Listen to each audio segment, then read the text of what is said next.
Today is March 20th, 2025. My name is Melissa Ackerman, and I will be interviewing Cara Mendelsohn for part of our Jewish Family Service Anniversary Project. How are you today, Cara? I'm doing great, thanks. Good to see you. How did you get involved with JFS? Well, actually, I have a story that's unlike anybody else in the whole country on how I got involved.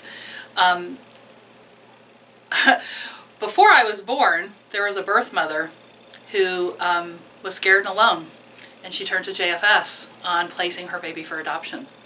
And my mother had had several late-term miscarriages and was looking to expand her family, already had one child, and she turned to JFS for help. And JFS worked to help both these women, and I became the third client. Oh, that's and wonderful. So JFS placed me with my family, and so literally JFS is the story of my life. It's been with you all your life. All of my life. Wow. So when did you serve as president? From birth time to president? Yeah, well, in between there were a lot of years, but my term was from 2012 to 2014. And what was your title during So at the tenure? time they called it the president. We commonly would call it the board chair now, the chairman of the board, because it's not a staff position, it's a volunteer position. And I served on the board for 15 years. It's a fantastic experience to be part of that agency. How did you get started as a volunteer? Well, like a lot of people, when Katrina happened, you know, it was all hands on deck. I think the message went out to the entire Jewish community, hey, JFS needs help. And that was really the first time I was very, very involved. I had done a number of things about, you know, delivering food and you know, other donation things. But that was really the big hands-on opportunity and seeing sort of the inside of the operations. And after that, the then president, Joel Littman, had called me and said, you got to come join us on the board. So I think I was the first person to serve that lived outside of Dallas. So I was living in Plano at the time. Really? Yeah. That's interesting. Yeah. Okay, who were some of the various leaders during your tenure? Oh. Or when your involvement, you were involved for 15 years. So who were some of the people that you worked with? Well, Joel was the president when I first started. Bill Roth, of course. Todd Shannon and I were very close. I was chair-elect when he was chair. And at the time, those two positions really served together. And developed a very close friendship with him and a lot of respect. Following my tenure was Cheryl Halpern. I'm skipping Randy Colin, I think was right after Cheryl. And I forgot Robin Sachs. Robin was incredible right after Joel. So what are some of the committees you were involved with? So I served on a lot of committees. At the time I was a stay-at-home mom, was involved with a lot of nonprofits, and this was one of those things, because it is so dear to me, that I was happy to raise my hand. So I was always involved in the finance committee. I'm very numbers oriented, and I know that the success of even the most heartfelt nonprofit is dependent on strong financials. So that had always been part of it. I served on special needs committee. I served on something that dealt with gerontology, although it had a special name. I was very involved in a task force in initiating our resale shops. So there's a lot of investigation, and in fact, Melissa, your mother was part of that, and great help. But we were looking for ways that we could diversify funding and get a revenue stream, but also as a way to engage volunteers in our mission, and that perhaps they could give some time in this way and get closer to what we were actually trying to do on the professional, especially mental health side.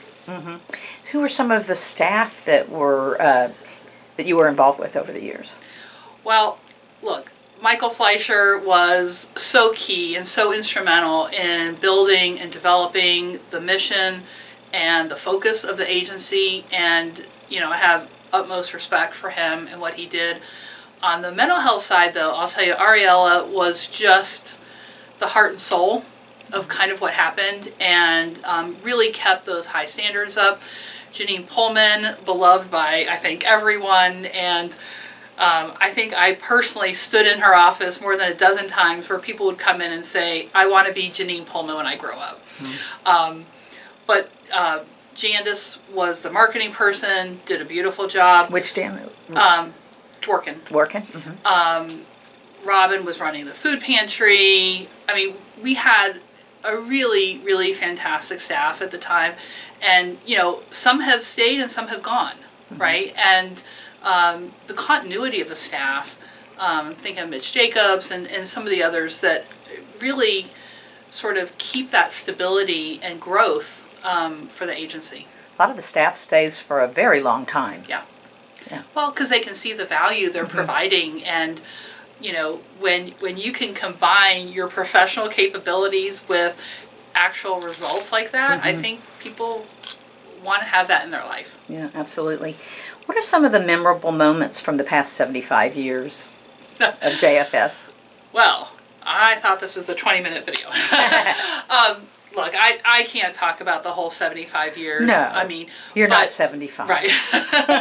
But, you know, the agency's development from even just the time I was first on the board to today has been tremendous.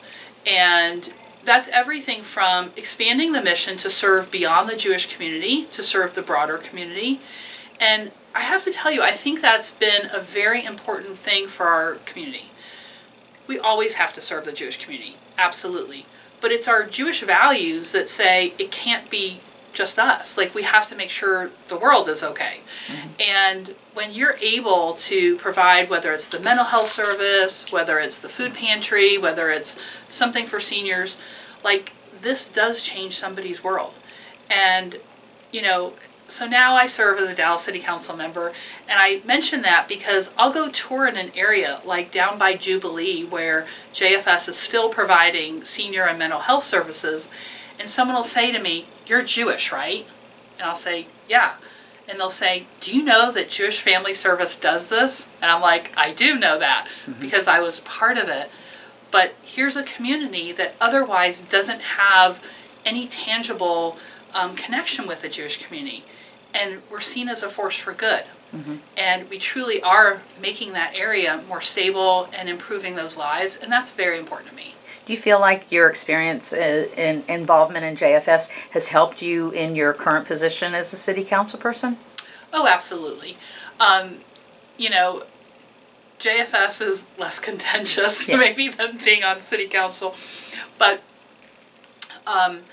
you know, any board has a series of members that have different ideas on how to achieve a certain goal.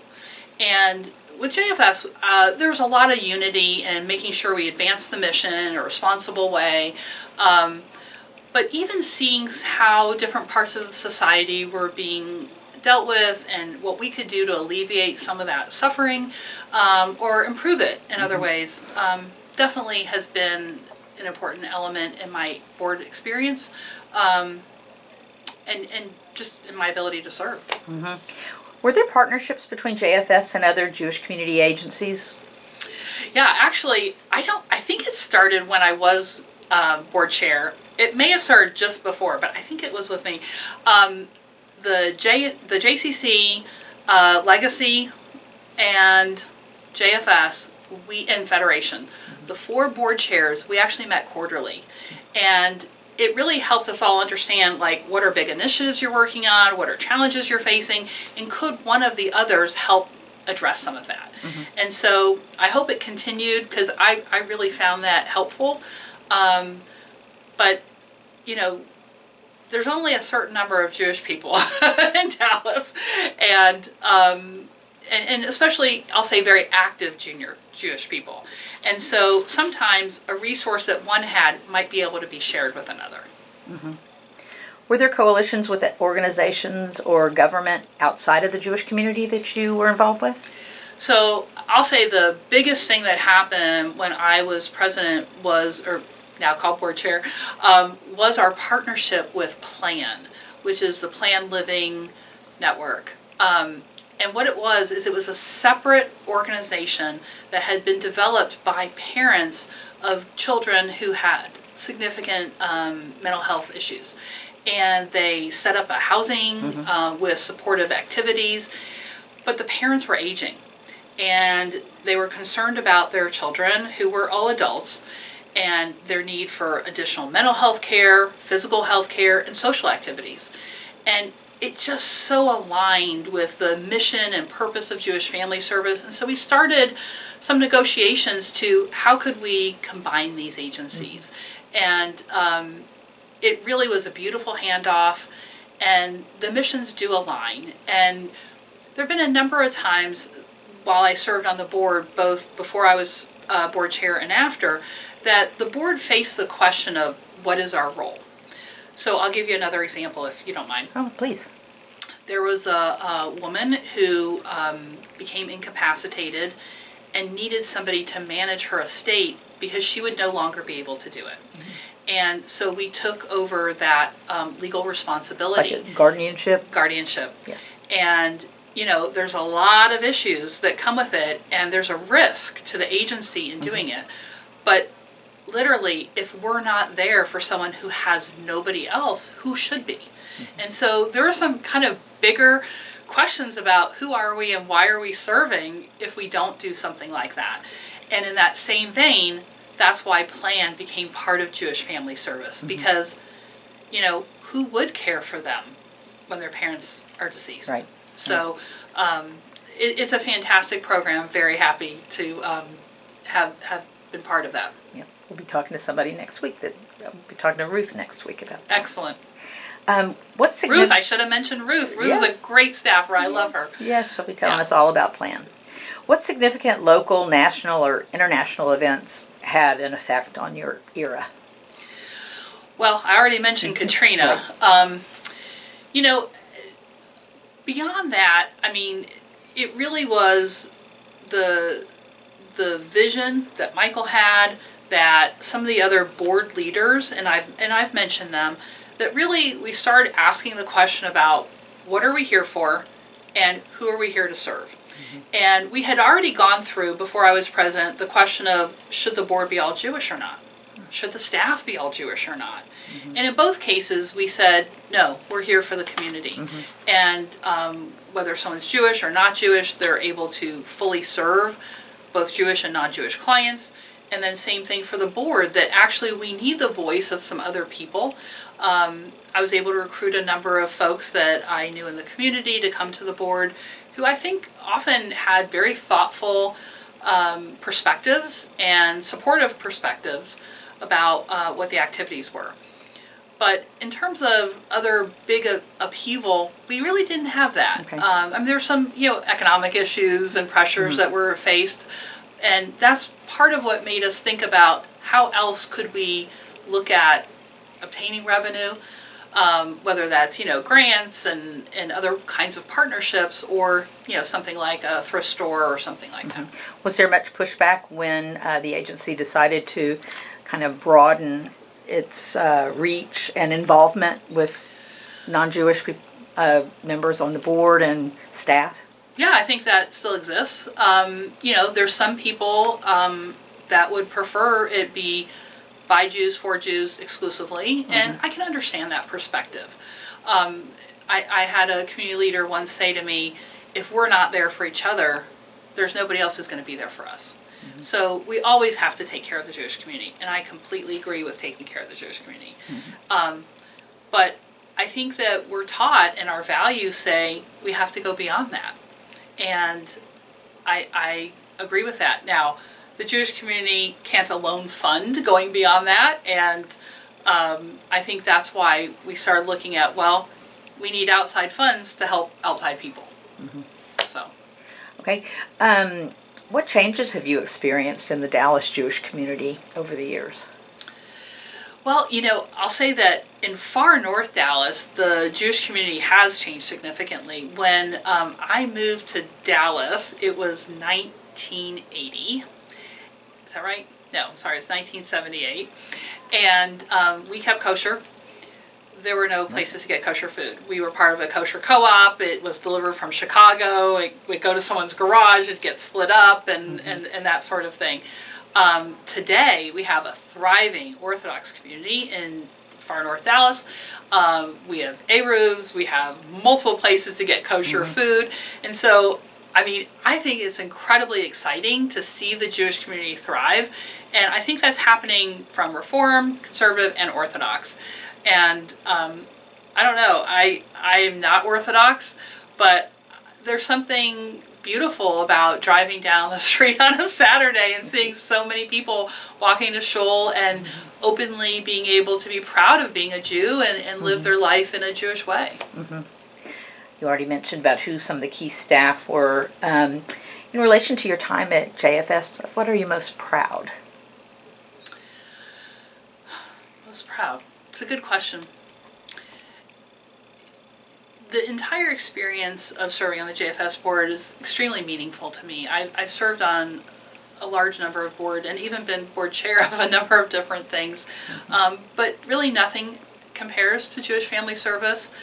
I've seen their services, not just from the adoption story that I told you, but also, you know, when I hear somebody who was struggling to find a job, and they found that job, and then what it meant to the unity of their family, and the security, and the level of stress that changed.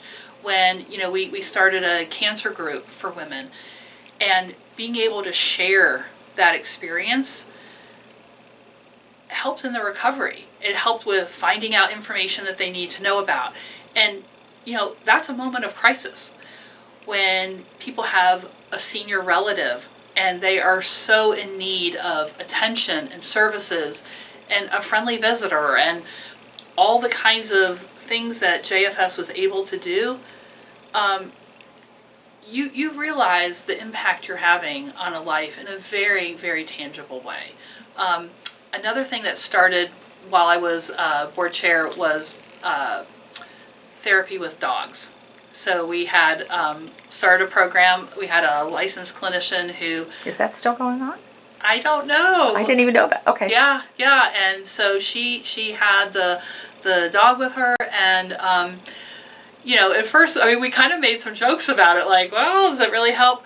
But actually, the science now tells us that yes, it does. It actually lowers people's anxiety, gets them to open up, and so that was something we were willing to do.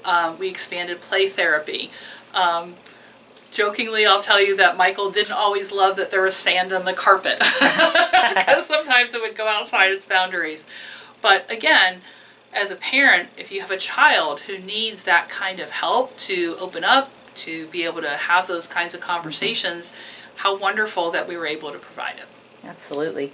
Are there any special experiences or stories during your tenure that you would like to share that you haven't already shared with me?